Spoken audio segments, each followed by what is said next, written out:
आज आपण एक खूप महत्वाचा प्रश्न समजून घेणार आहोत. शेअर मार्केट अचानक का पडतं? नमस्कार मित्रांनो, मी आहे भागवत सुधाकर पांचाळ आणि तुम्ही पाहता तुमचं स्वतःचं चॅनल भागवत पांचाळ टॉक्स. जिथे आपण बोलतो प्रेरणादायी गोष्टी, ज्ञान आणि पॉझिटिव्ह थिंकिंग बद्दल.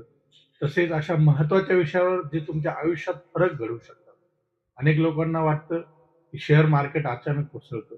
पण खरं म्हणजे त्यामागे मोठ्या कारणांचा खेळ असतो. मित्रांनो, शेअर मार्केट हे फक्त कंपन्यावर चालत नाही. ते चालतं भावना, भीती आणि विश्वासावर. जेव्हा लोकांना भविष्याबद्दल भीती वाटते, तेव्हा मार्केट पडतं आणि जेव्हा लोकांना भविष्य उज्ज्वल वाटतं, तेव्हा मार्केट वाढतं. सर्वात मोठं कारण म्हणजे जागतिक घटना. जगात कुठेही युद्ध, तणाव किंवा मोठी आर्थिक घडामोड झाली, तर त्याचा थेट परिणाम भारताच्या मार्केटवर होतो. उदाहरणार्थ समजून घेऊया. अमेरिका इराण तणाव, तेलाच्या किमतीत वाढ किंवा जागतिक मंदीची भीती, त्यामुळे गुंतवणूकदार सावध होतात आणि मार्केट खाली येते.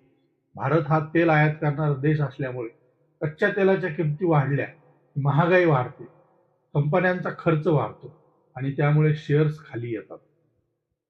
दुसरं मोठं कारण म्हणजे परदेशी गुंतवणूकदार म्हणजेच FII. भारतीय मार्केटमध्ये मोठ्या प्रमाणात पैसा बाहेरून येतो आणि जेव्हा हे गुंतवणूकदार आपले पैसे काढायला लागतात, तेव्हा मार्केटमधून मोठी घसरण होते. त्यांच्या एका मोठ्या सेलिंगमुळे संपूर्ण बाजार खाली येतो.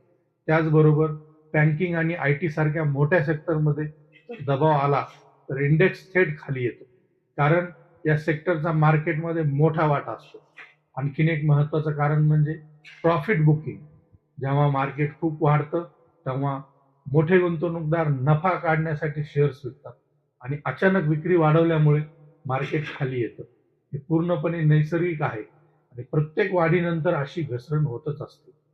पण सगळ्यात मोठा गेम होतो तो छोट्या गुंतवणूकदारांमध्ये. जेव्हा मार्केट पडायला सुरुवात होते, तेव्हा छोटे गुंतवणूकदार घाबरतात आणि ते लगेच शेअर्स विकायला लागतात. यालाच पॅनिक सेलिंग म्हणतात. या भीतीमुळे मार्केट आणखीन वेगाने खाली येतं. त्यामुळे लक्षात ठेवा, मार्केट पडणं म्हणजे नेहमी वाईट नसतं. मोठे गुंतवणूकदार याला संधी मानतात, कारण चांगले शेअर्स स्वस्तात मिळतात. बहुतेक वेळा ते क्रॅश नसून करेक्शन असतं.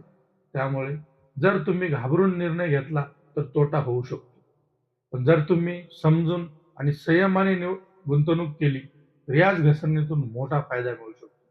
शेवटी एकच गोष्ट लक्षात ठेवा, शेअर मार्केट अचानक पडत नाही.